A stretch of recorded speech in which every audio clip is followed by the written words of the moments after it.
Il y a une magie du verbe, tu vois, qui s'est emparée de la gauche à un point que je ne peux pas imaginer. On est solidaire, moi je suis solidaire des femmes afghanes. Mais c'est très bien, elles ne savent pas que vous existez. Si elles savaient que vous existez, elles s'en foutraient.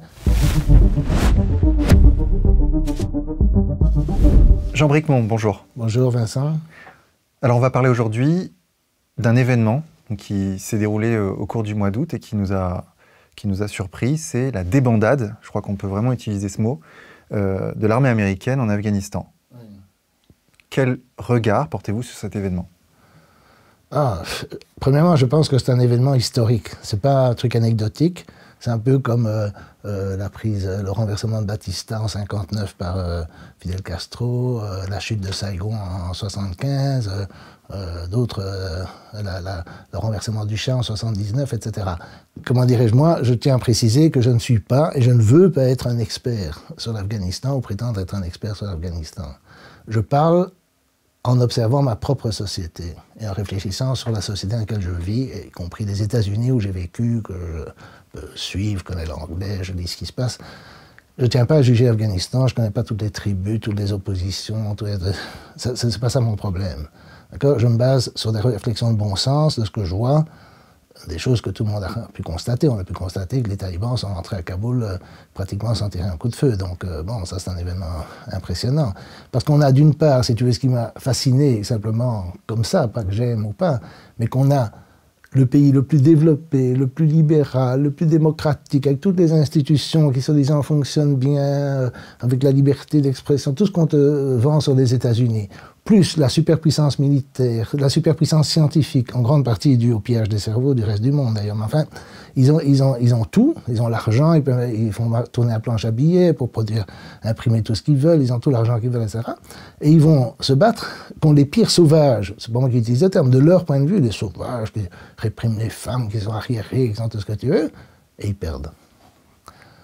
Quand je vois des gens sur Facebook qui se moquent des talibans, je dis mais qu'est-ce que ça vous fait d'avoir été vaincu par eux?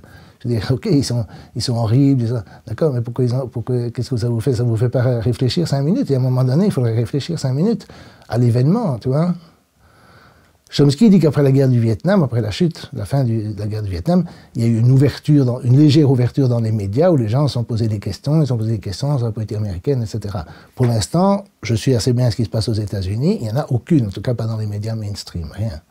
Le désastre est total, parce que, évidemment, comme le dit Finkelstein, si vous avez l'impression de n'arriver à rien dans votre vie, pensez au fait qu'il a fallu 4 présidents, 20 ans de guerre et 2000 milliards de dollars pour passer des talibans aux talibans, et on pourrait dire même des djihadistes aux djihadistes, puisque l'attentat de Kaboul, apparemment, est dû, enfin, sauf si c'est une faux drapeau, je sais pas quoi, mais si l'attentat de Kaboul est fait par des djihadistes, donc il y a encore en plus des trucs genre Al-Qaïda. Alors les Américains ont dit on sortir parce qu'on a vaincu Al-Qaïda, mais non, c'est pas terminé. Donc, et les seuls qui vont peut-être s'y opposer, c'est les talibans. On peut compter sur eux, en fait. Et donc, ils ont, comment dirais-je, c'est une défaite extraordinaire. Ils laissent 80 milliards de dollars d'équipement militaire entre les mains des talibans. Les États-Unis sont discrédités. Il n'y a aucun progrès, évidemment, en matière de droits des femmes, puisque c'était ça la cause, soi-disant, pour laquelle on faisait la guerre. Pas vraiment. C'était plutôt une réponse... Oui, mais c'est devenu, ça a changé au cours du temps. Tu vois, d'abord, ça a été une réponse évidemment au 11 septembre. Alors après, on a dit voilà, maintenant les talibans sont partis. Alors Bin Laden, il avait disparu. On ne sait même pas si c'est lui qui est vraiment le cerveau du 11 septembre. Maintenant, il y a des discussions, même dans les médias mainstream là-dessus. Enfin, on l'a tué au Pakistan, pas en Afghanistan. Donc c'était réfugié au Pakistan, qui est un allié, soi-disant, des États-Unis. C'est de nouveau ces alliés, comme Israël, qui ne sont pas des grands alliés, de vrais alliés, mais ils l'ont tué au Pakistan. Et quand ils l'avaient tué, ben, ils pouvaient s'en aller. Ils auraient pu s'en aller beaucoup plus tôt.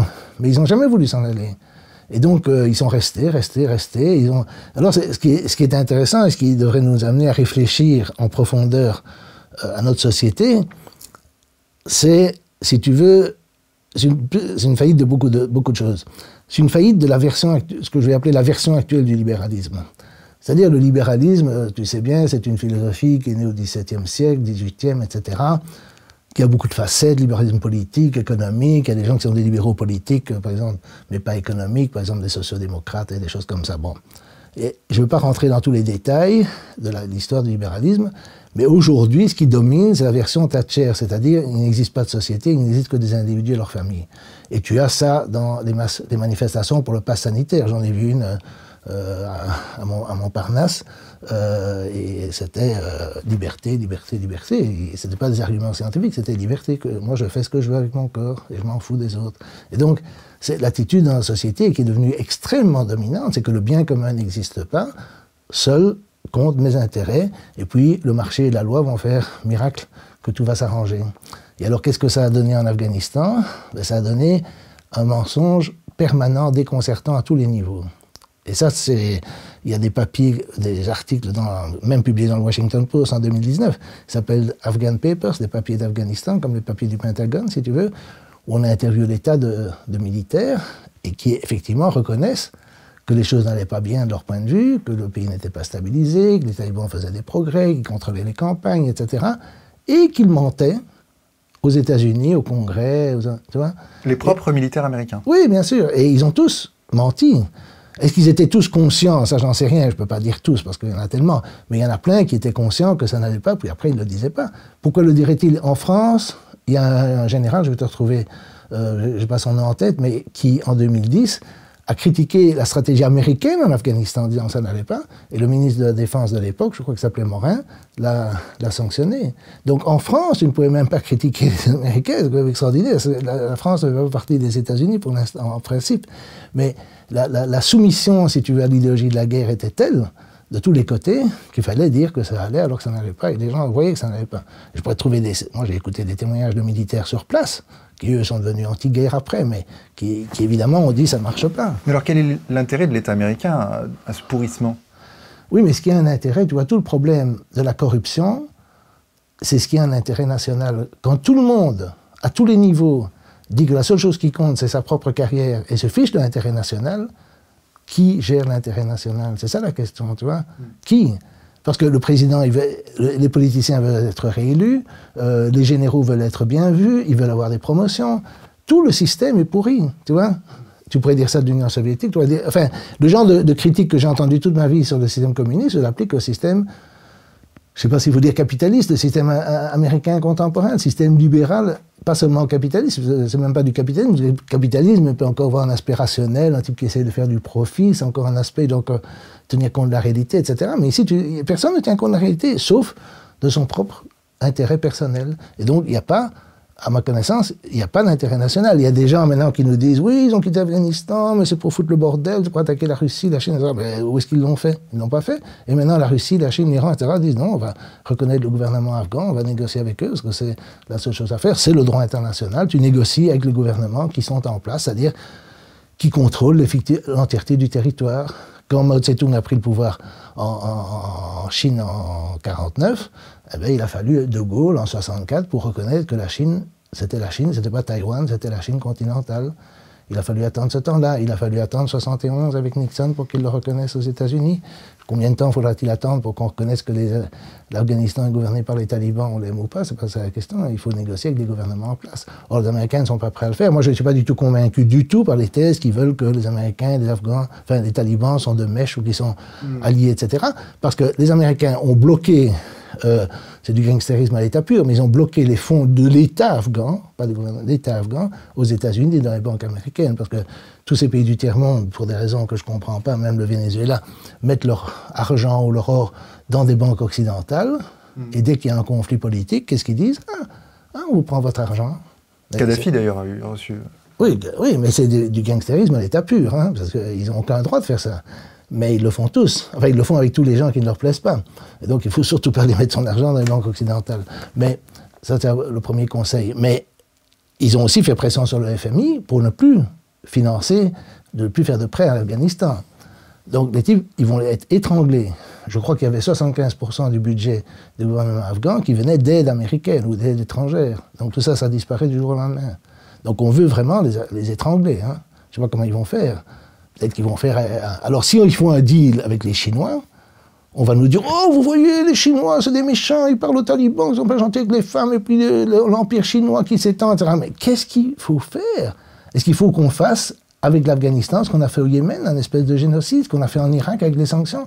Je veux dire, je suis très critique de ma société, au fin de la société dans laquelle on vit, principalement à cause de l'impérialisme, plus encore que le capitalisme au sens domestique du terme, ou le racisme, etc. Beaucoup, beaucoup plus. Parce que c'est pas bien le racisme, je veux bien, mais quand tu envoies un drone qui tue toute une famille, dont des enfants, soi-disant pour prévenir un attentat à Kaboul, juste au moment où les Américains partent, c'est-à-dire au moment, c'est sous Biden que ça se passe, les types, ils sont morts, ils sont là, on n'aurait jamais fait ça, c'était pas des Afghans, donc je sais pas pourquoi c'est pas du racisme. C'est pas ça le pire, mais le pire, c'est qu'on les tue. Qu'on tue des civils innocents, sans faire attention, on dit voilà, on a une suspicion, un faux renseignement, je sais pas quoi, oups, on liquide les gens, on pose des questions après. Et donc, qu'est-ce qu'on peut. Mais si on veut toujours, parce que l'obsession dans la société, c'est le racisme, qu'est-ce qu'on peut trouver de plus raciste que ça, quoi, tu vois?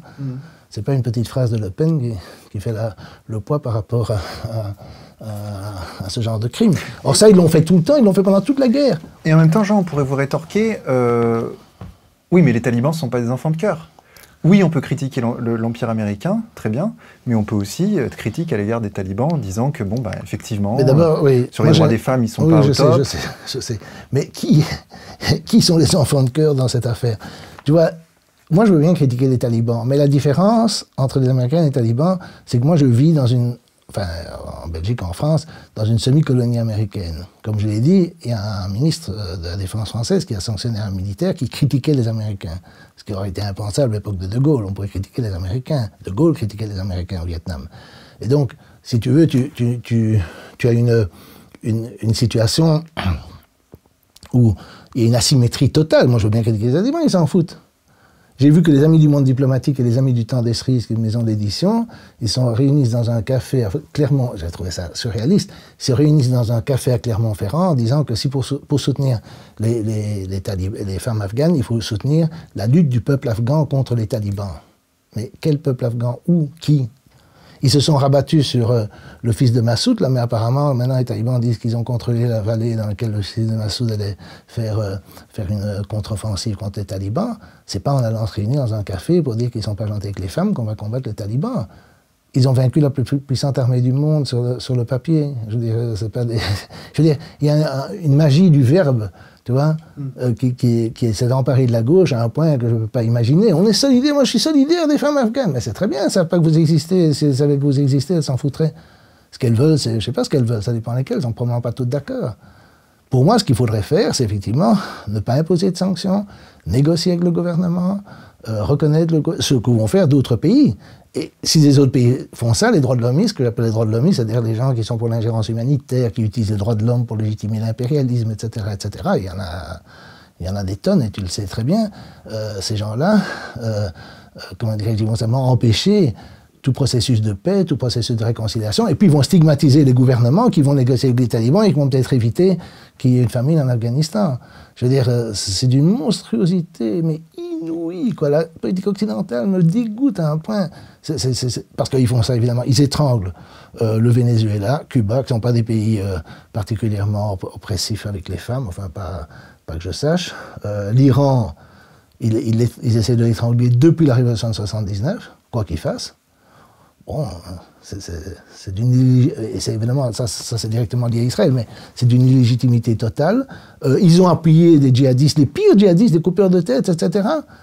Fabius disait, Al-Nusra fait du bon boulot en Syrie. Ils ont soutenu ça en Syrie. Quand j'entends les féministes dire « Oh, on essaie de dire des femmes afghanes », mais qu'avez-vous dit pour les femmes afghanes qui étaient bombardées pendant 20 ans? Qu'avez-vous dit pour les femmes qui étaient tuées ou violées, ou je sais pas, par les terroristes de Al-Nusra en Syrie?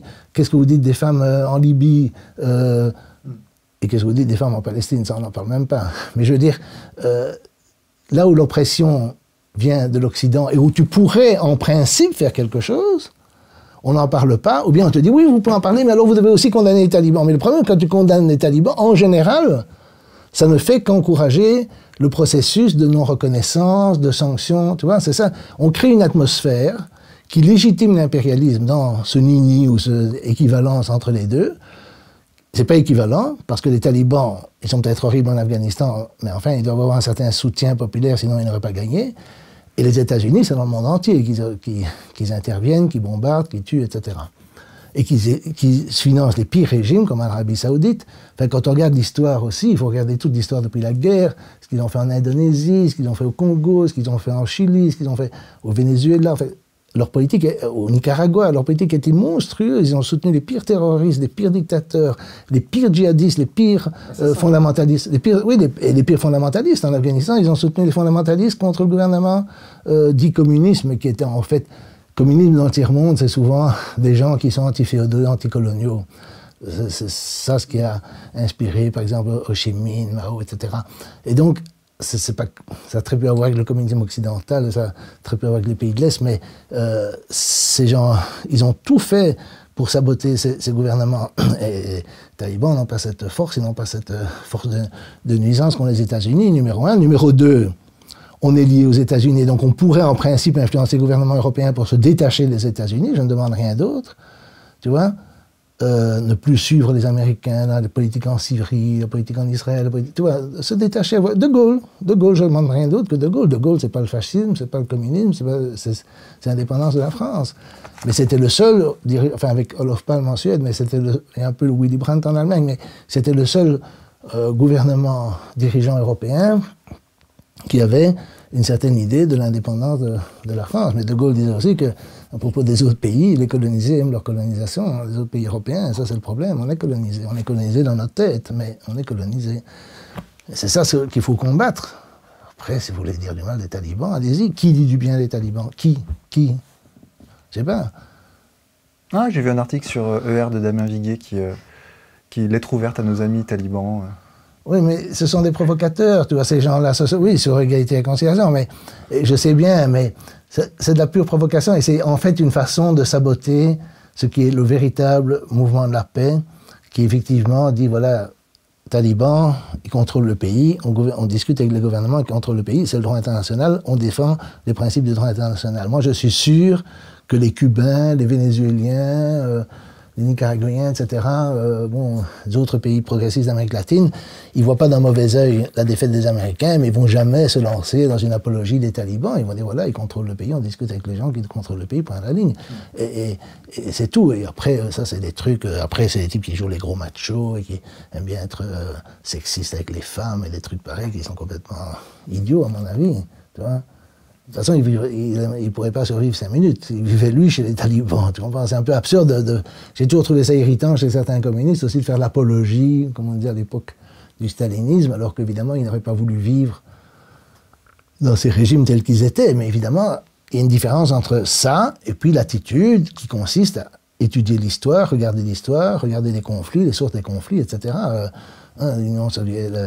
L'occupation de l'Europe de l'Est ou la domination de l'Europe de l'Est par l'Union soviétique ne peut pas être séparée de la guerre, de l'avant-guerre, de la politique d'avant-guerre, etc., etc. Donc il y a beaucoup de choses à discuter, à mettre en contexte, mais ce n'est pas la même chose que de se lancer dans une apologie des talibans. Et alors, Jean Bricmont, vous parliez tout à l'heure de l'État américain et de cette situation de pourrissement qu'il y avait en Afghanistan avec les généraux qui mentaient, etc. Malgré tout, on a vu justement Biden qui a annoncé ce retrait, qui d'ailleurs était voulu aussi par Trump. À l'époque où Trump le voulait, les démocrates critiquaient beaucoup Trump. Oui, quand Biden l'a fait, il s'est fait critiquer de tous côtés. Comment on peut analyser cette situation? Mais d'abord, je pense que les démocrates ont saboté Trump parce que ils ne voulaient pas qu'il ait le crédit du retrait. Parce que tu vois, le paradoxe de la société américaine, c'est qu'évidemment, dans la population, il y avait une lassitude vis-à-vis de la guerre. Il y a une war fatigue, comme on dit depuis longtemps, la guerre en Irak, etc. Donc les gens ne veulent plus d'aventure, la majorité de la population.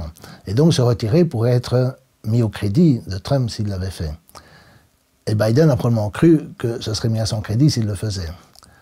Il a dit une semaine avant la chute de Kaboul, littéralement une semaine, que ce qui s'est passé au Vietnam ne se produirait pas, que l'armée afghane allait résister, etc., etc. Et il ne peut pas avoir dit ça juste pour se discréditer. Il a dit ça parce qu'il le croyait.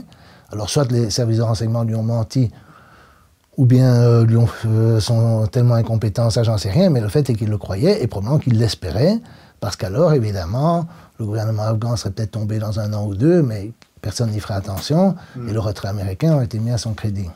C'est le fait que tout s'est effondré si vite, qui fait que le retrait était bordélique. S'ils avaient prévu l'effondrement, ils auraient évidemment retiré tous leurs civils, leurs interprètes, leurs collaborateurs, etc., avant de retirer leurs militaires, puisque les talibans étaient d'accord pour ne pas attaquer leurs militaires. et après leurs militaires. Ils ont retiré leurs militaires en même temps qu'ils ont retiré tout le monde, et donc ils ont dû tout faire dans la panique. Ça, c'est clair que ce n'était pas prévu.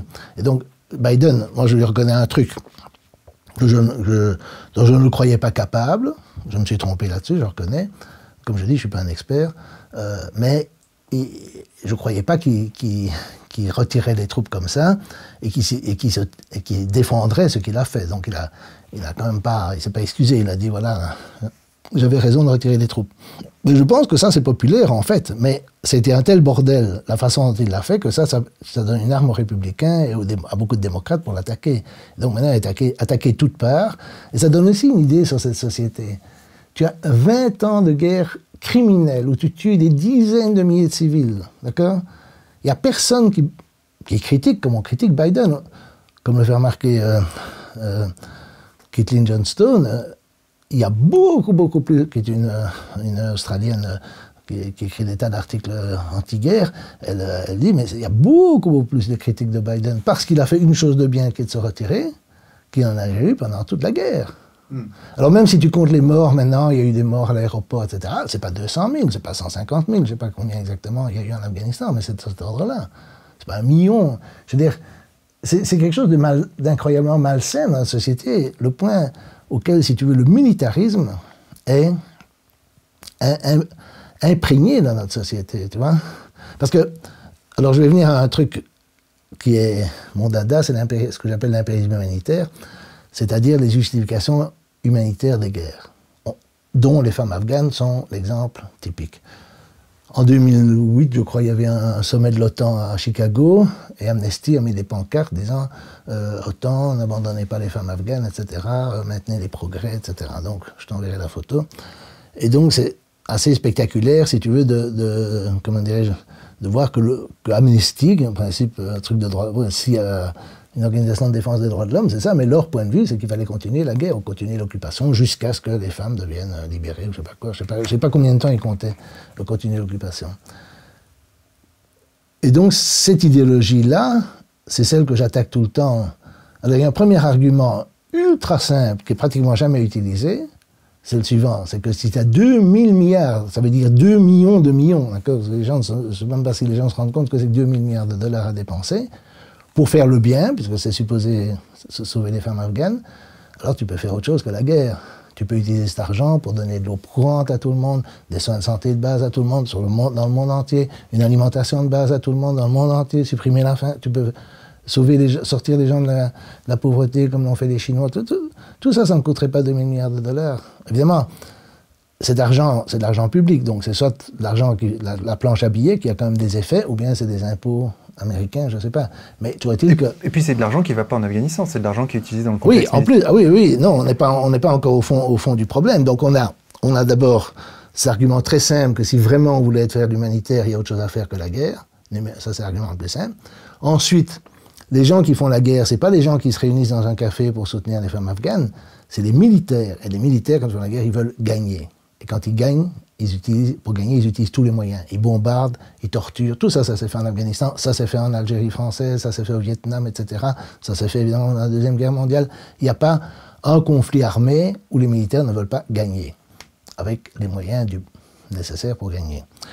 Et donc, par exemple, quand il y a eu l'attentat à Kaboul, on a eu un sympathique américain qui a dit que pour chaque Américain tué, il faut raser une ville en Afghanistan.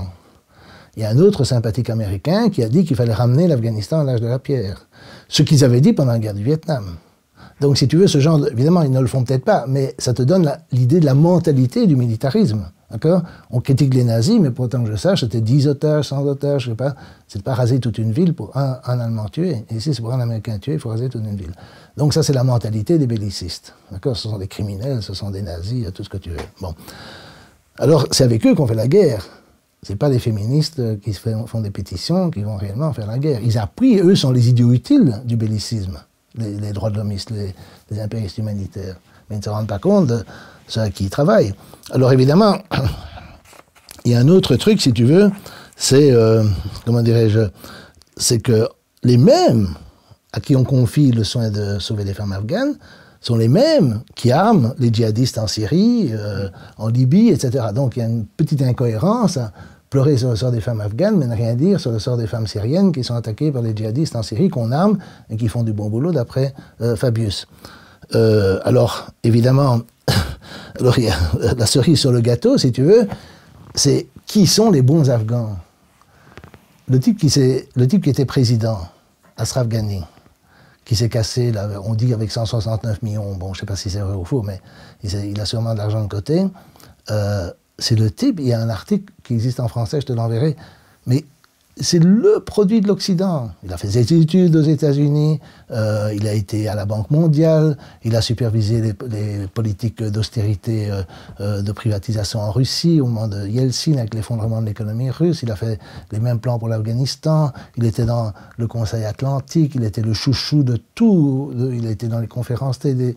Son livre a été préfacé par Fukuyama, le type de la fin de l'histoire. Il a écrit un livre sur comment réparer les États faillis. Et ça, c'est pour réparer les États faillis, là, il est champion. Hein. Et, je veux dire, on soutient les pires types.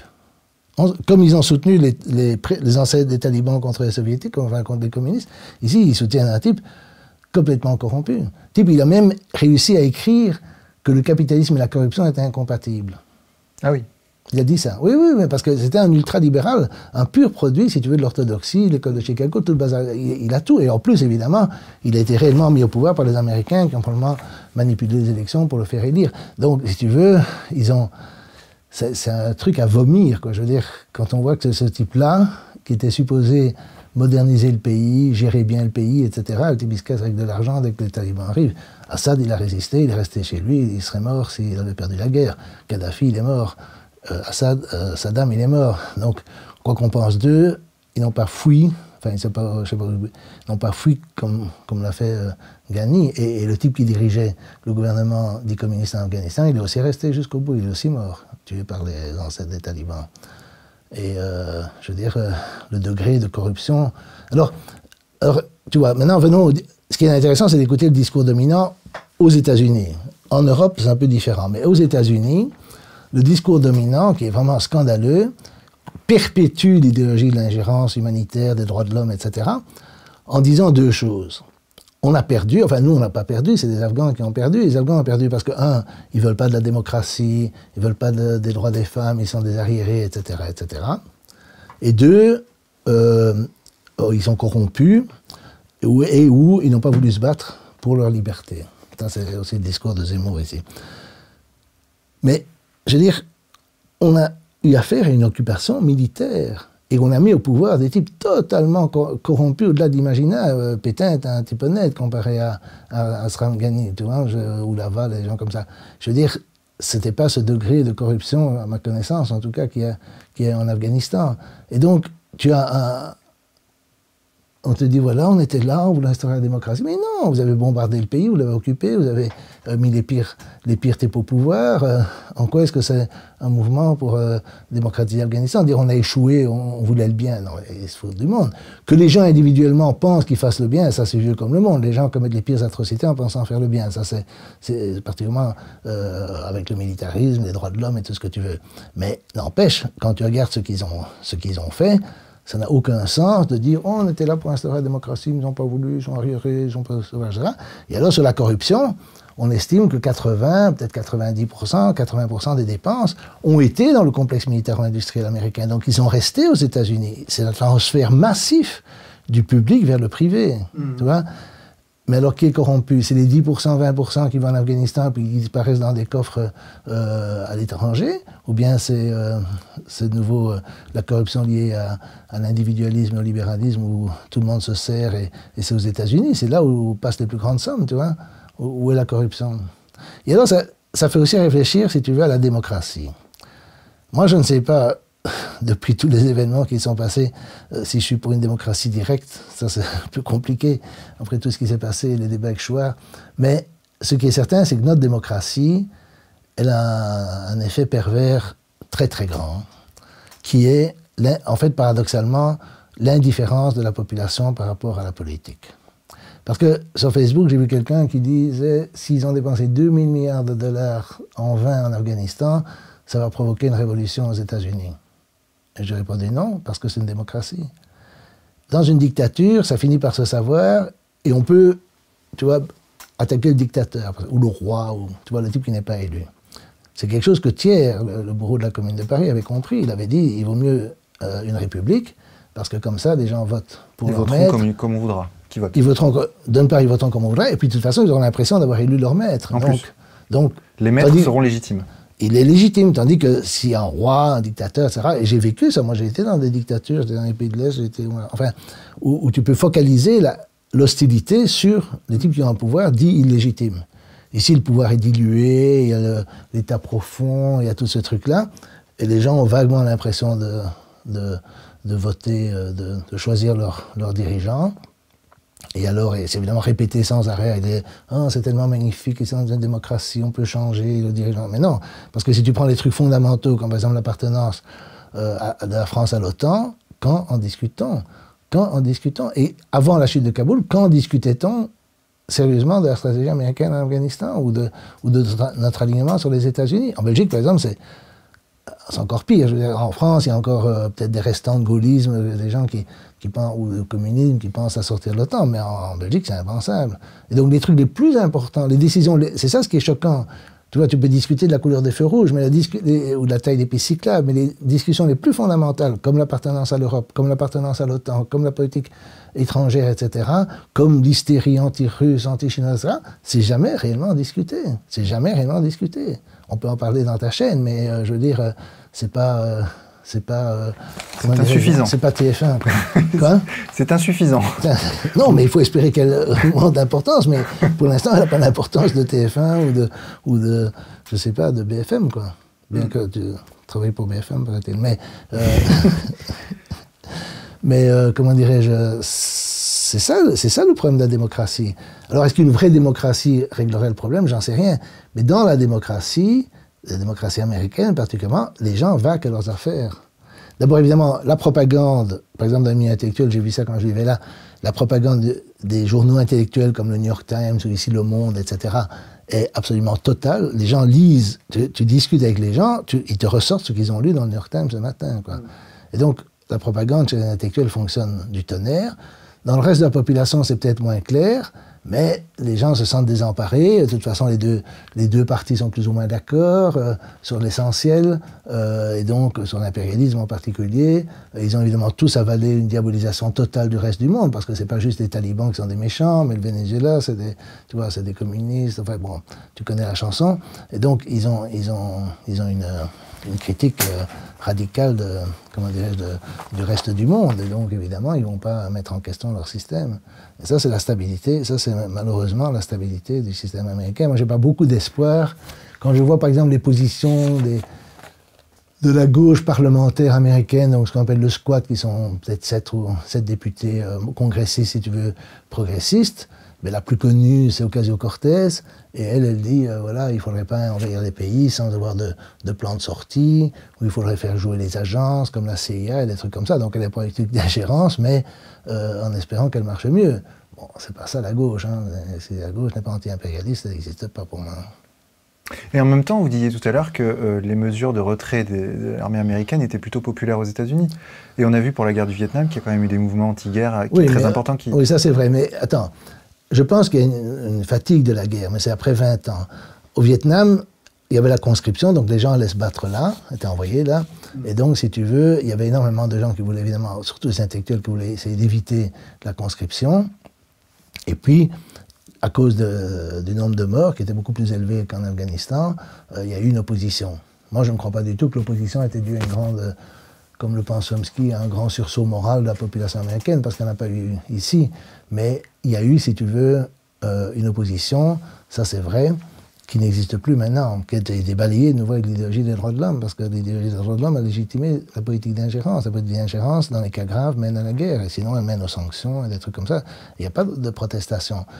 Ce qui est vrai, c'est qu'il y a la fatigue, la war fatigue, c'est-à-dire les gens ordinaires, les gens qui ne sont pas politisés, oui, donc ils ne sont pas activement contre la guerre, mais effectivement, ils ne sont pas enthousiastes. Donc si on fait un sondage, il y a une chose, bon, il y a ce qu'on répond dans les sondages, et puis il y a le fait de manifester, d'agir, tu comprends? Ce sont deux choses très différentes. S'il n'y a pas d'organisation, moi je suis convaincu de ça. je suis pas très spontanéiste, je suis pas un très bon anarchiste là-dessus. C'est-à-dire, je pense effectivement que si tu n'as pas d'organisation, tu n'as pas de mouvement de masse. Il faut une organisation qui travaille au sein des masses, même soit la classe ouvrière ou les intellectuels, peu importe quel groupe ce soit, mais qu'il y ait des organisations. S'il n'y a pas d'organisation, il n'y a rien qui se passe. Et les gens sont là dans leur coin à râler. Les Gilets jaunes démentent un peu ça, justement. Enfin, on démentit. Le Gilet jaune, c'est quand même l'exemple, justement, du mouvement spontané, sans organisation. Et qui est arrivé à quoi, exactement? Après des mois et des mois de contestation, à pas grand-chose. Mais ils sont quand même restés sur le terrain. Oui, ça c'est vrai. Mais justement, comme il n'y a pas de revendications qui sont divisées, qu'il n'y a pas de traduction électorale, non, moi j'admire les Gilets jaunes, sauf qu'évidemment, il y a l'histoire après que certains d'entre eux sont embarqués dans l'histoire du pass sanitaire, qui à mon avis est une impasse sanitaire. Donc, si tu veux, c'est justement le genre de problème de ce genre de mouvement. Tu vois. Mais aux États-Unis, il n'y a pas de Gilets jaunes. Donc, aux États-Unis, il y a eu des manifestations de nouveau contre les mesures sanitaires. Mais il n'y a pas eu de manifestations contre la guerre, Et je pense effectivement, s'il n'y a pas d'organisation. Dans les années 60, paradoxalement, il y avait des restants des organisations communistes, et jusqu'à un certain point trotskistes, etc., qui, bien que réprimés, agissaient et organisaient les manifestations, tu vois. Mais ça a complètement disparu, donc je ne suis pas très optimiste. Je ne suis pas très optimiste parce que le discours, tu vois, il y a eu, Chomsky raconte ça très bien, il y a eu, après la guerre du Vietnam, la reconstruction de l'idéologie impériale. Et un facteur déterminant, moi j'ai vécu en direct à l'époque, enfin j'étais très jeune, mais c'est les Khmers rouges. Donc il y avait 3 pays en Indochine, l'ancienne Indochine française, où il y avait la guerre, le Vietnam, le Laos et le Cambodge. Bon, le Laos, je ne connais pas très bien, mais toute notre attention, on parle toujours de la guerre du Vietnam, mais en fait toute la guerre était dans toute l'Indochine. Alors qu'est-ce qui s'est passé au Cambodge? Le Cambodge avait un roi, il s'appelait Sihanouk, qui était un peu compliqué, on va dire, mais enfin c'était un roi traditionnel, enfin il était là parce que c'était une monarchie, si tu veux, qui existait à l'époque des Français, puis qui était resté après l'indépendance. Et ce roi n'était pas très chaud pour la guerre du Vietnam, ce qui était compréhensible. Et donc il s'est un peu rapproché de Moscou et de Pékin, et tu vois, les Américains n'aimaient pas ça, ils l'ont fait renverser par un type qui s'appelait Lon Nol, qui a instauré une dictature, on va appeler fasciste pour aller vite, au Cambodge. Et le roi s'est rapproché à ce moment-là des communistes qu'il combattait à cette époque-là. Et les communistes, c'était je vais aller vite, c'était ce qu'on a appelé par la suite les Khmers rouges. Et les Khmers rouges ont pris le pouvoir en 1975 quand tout s'est effondré. Vietnam, Cambodge, ils ont pris le pouvoir. Et puis, alors, il faut reconnaître, il y a quand même une chose qu'il faut dire sur les Khmers rouges, c'est que Phnom Penh, donc la capitale, ne vivait que, comme un peu le gouvernement afghan, si tu veux, ne vivait que d'importations américaines. Enfin, les Américains apportaient à manger, etc. Bon. Tout ça s'est coupé du jour au lendemain, 17 avril 1975, hop, terminé. Qu'est-ce que tu fais dans ces situations-là? Ce qu'ils ont décidé, c'est d'envoyer tout le monde travailler à la campagne, y compris les habitants des villes. Il y avait beaucoup de paysans réfugiés parce qu'il y avait des bombardements un peu partout. Mais il faut d'abord souligner que sans l'intervention américaine, sans le bordel qu'ils ont fait, les Khmers rouges n'auraient jamais pris le pouvoir. Ils n'auraient jamais renversé Sihanouk par eux-mêmes. D'ailleurs, Sihanouk s'est mis avec eux pour lutter contre le gouvernement qu'il avait renversé. Donc, première chose, la cause première de la victoire des Khmers rouges, c'est quand même l'intervention américaine. Puis alors, évidemment, comme il y a eu des atrocités, je ne vais pas rentrer là-dedans, mais c'est bien connu, il y a eu des atrocités au Cambodge, et il y a eu aussi le problème des boat people, qui sont un peu comme les femmes afghanes maintenant. Ce sont des gens qui ont voulu fuir le Vietnam. Et alors, il y a eu cette fameuse histoire où Sartre et Aron étaient voir, c'était Giscard à l'époque, pour demander qu'on les accueille. Enfin, c'est exactement la même histoire. Et ça a donné lieu, si tu veux, c'est de là que vient, avec Kouchner et tous ces gens-là, l'idéologie de l'ingérence. Alors c'était justement l'ingérence américaine, la guerre américaine qui avait provoqué toutes les catastrophes. Toutes les catastrophes. S'ils avaient accepté les accords de Genève, il n'y aurait eu pas de guerre du Vietnam, il n'y aurait pas toutes ces atrocités, il n'y aurait pas eu les Khmers rouges, etc. Et c'était directement une conséquence des guerres, et les atrocités ont été justifiées pour justifier comment dirais-je, la politique d'ingérence, qui après a pris des proportions, après la chute du mur, c'est devenu absolument incontestable. C'est un peu comme la Révolution française, si tu veux, les excès de la terreur ont été utilisés par les monarchies pour justifier la monarchie absolue, tu vois. Et ici, c'était la même chose. On a utilisé les horreurs dont eux-mêmes étaient responsables. Et alors le pire avec les Khmers rouges, c'est qu'il y a eu des conflits avec le Vietnam. Bon, ça, je ne vais pas juger qui avait raison, qui avait tort, mais toujours est-il que le Vietnam a envahi le Cambodge, a renversé le gouvernement et a mis un gouvernement communiste mais pro-vietnamien au pouvoir. Et qu'est-ce qu'on fait Et alors, ils ont arrêté les atrocités. Et qu'est-ce qu'ont fait les Américains? Ils ont soutenu les Khmers rouges. Les Khmers rouges qui étaient à la frontière avec la Thaïlande, etc., qui continuaient une guerre de guérilla.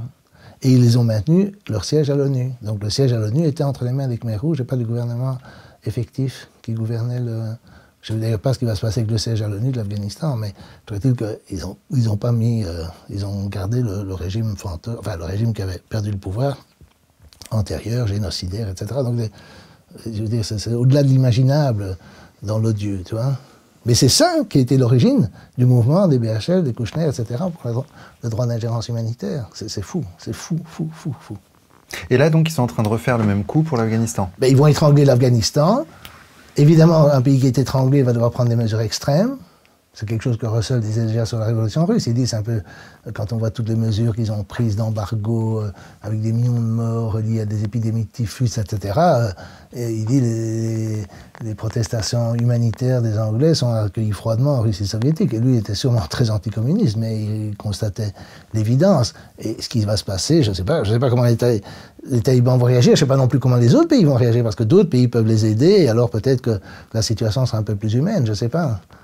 Mais c'est évidemment, il va y avoir des atrocités, ça c'est certain, il va y avoir des revanches. Pourquoi? Je dis, il y a eu 2000 prisonniers afghans, mais donc talibans, qui ont été carrément assassinés lors de la chute de Kaboul en 2001. Et ces gens n'ont pas de famille, il n'y a personne qui va se venger. Je veux dire, si tu regardes, tu sais, si tu étais collabo, en été, automne 44, tu avais intérêt à te cacher ou à partir à Sigmarinen, parce qu'en France, il y a quand même beaucoup d'exécutions, hein, sommaires. En Belgique aussi. Et donc, si tu veux, tu as la vengeance est universelle. Il y a eu les harkis, il y a eu... dans tous ces cas-là, je ne vois pas pourquoi il n'y a pas de vengeance en Afghanistan. Alors évidemment, ici, ils vont faire leur chou gras avec ça. Ils vont ignorer les causes de ça, ils vont ignorer leurs 20 ans de guerre, ils vont ignorer 200 000 morts, ils vont ignorer tout. Ils vont décontextualiser au maximum, comme ils le font avec Cuba, ce que très bien expliqué Victor Dédage dans la vidéo que tu as faite. Et voilà, ils vont nous ressortir alors de nouveaux arguments pour l'ingérence. Ils sont déjà en train de le dire. Les Anglais sont particulièrement extraordinaires. Les Anglais, toute tendance confondue, à part Corbyn, maintenant il a été éliminé pour l'antisémitisme, mais le Parti travailliste, tous sont à taper sur Biden parce qu'il s'est retiré. Donc Blair a dit que c'était une imbécilité, tu vois.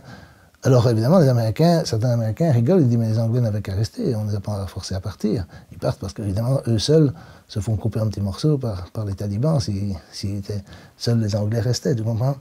C'est d'une arrogance impériale inouïe. Ils disent non, les Américains doivent rester, ils doivent continuer à perdre des soldats, ils doivent dépenser des milliards, etc., pour que nous, on puisse rester en Afghanistan. Je veux dire, Theresa May, l'ancienne première ministre, elle a dit dans un débat au Parlement, elle a dit on parle toujours de Global Britain, hein, la Grande-Bretagne globale, mais où est la Grande-Bretagne globale dans les rues de Kaboul? Ben, elle n'a pas été dans les rues de Kaboul, c'est aussi simple que ça. Il y a un droit international, il y a la souveraineté nationale. Tu vois, pour moi, c'est une victoire spectaculaire du principe de la souveraineté nationale, qui est le principe de tous les mouvements non alignés, de tous les pays du Sud, de la Russie, de la Chine, de l'Iran. Tous ces pays, fondamentalement, ont pour principe de la charte de l'ONU, égalité des États, non-ingérence dans les affaires intérieures d'un autre État. En Occident, c'est le dogme opposé. On a le droit de s'ingérer partout où on veut. Chavez parlait de la sacro-sainte liberté des peuples à disposer d'eux-mêmes. Oui, mais c'est important de distinguer la liberté des peuples et la liberté des États, parce que la souveraineté des États, parce que les États peuvent être divisés entre différents peuples. Et la politique des nationalités, qui était utilisée par l'Empire allemand dans le passé, et par les nazis évidemment, ça, c'est très dangereux parce que ça permet aux gens de dire « Ah, mais nous, on est pour la liberté du peuple tibétain, du peuple ouïghour. Oui. » C'est très, très dangereux. Moi, je fais très attention de ne jamais parler des droits des peuples à disposer d'eux-mêmes parce que ça peut être utilisé par les impérialistes pour déstabiliser les États. Et ça, je ne suis pas d'accord. Et donc, le droit international n'est pas basé là-dessus. Il est basé... D'ailleurs, si tu veux, même quand il y a eu des révoltes dans les États coloniaux, c'était un peu compliqué parce qu'après tout, l'Algérie faisait partie de la France. Donc, bon, tu peux dire, voilà, indivisibilité de l'État. Mais... c'est compliqué, mais je veux dire, le principe de base, pour moi, c'est la non-ingérence des États dans les affaires intérieures des autres. Et ça, c'est dans la charte de l'ONU, hein, c'est pas moi qui l'ai inventé. La charte de l'ONU, et c'est les principes de Nuremberg. Je veux dire, on te fait des lois pour sacraliser le jugement de Nuremberg sur certains aspects, mais le jugement de Nuremberg a aussi dit que le premier crime qui contient tous les autres, c'est le crime d'agression. Alors qu'est-ce que les Américains font? Je veux dire, c'est inouï. Je veux dire, le degré, si tu veux, d'absurdité, la critique, la vraie critique que tu pourrais faire de nos sociétés, particulièrement des États-Unis, mais nous indirectement parce qu'on est leur laquais, c'est ça, c'est ce qu'il y a de pire, quoi. Tout ce qu'on parle de... Toutes les critiques antiracistes, même anticapitalistes, je veux bien, mais ça n'a pas le degré d'abjection, et n'a pas le degré de criminalité, n'a pas le degré de conséquences dramatiques pour les peuples qu'ont les politiques impériales. D'ailleurs, au tribunal de Nuremberg, il me semble que le premier chef d'accusation, c'était complot contre la paix. Mais oui, bien sûr. Ils ont dit le crime qui contient tous les autres, c'est le crime d'agression. Mais ça, actuellement, la loi Guesso, non, elle n'a pas l'air de se concentrer là-dessus, non. Jean-Brique Mon, merci beaucoup. Merci beaucoup, Vincent. Et puis à très bientôt pour une nouvelle chronique. Ok, merci. On verra ce qui se passe.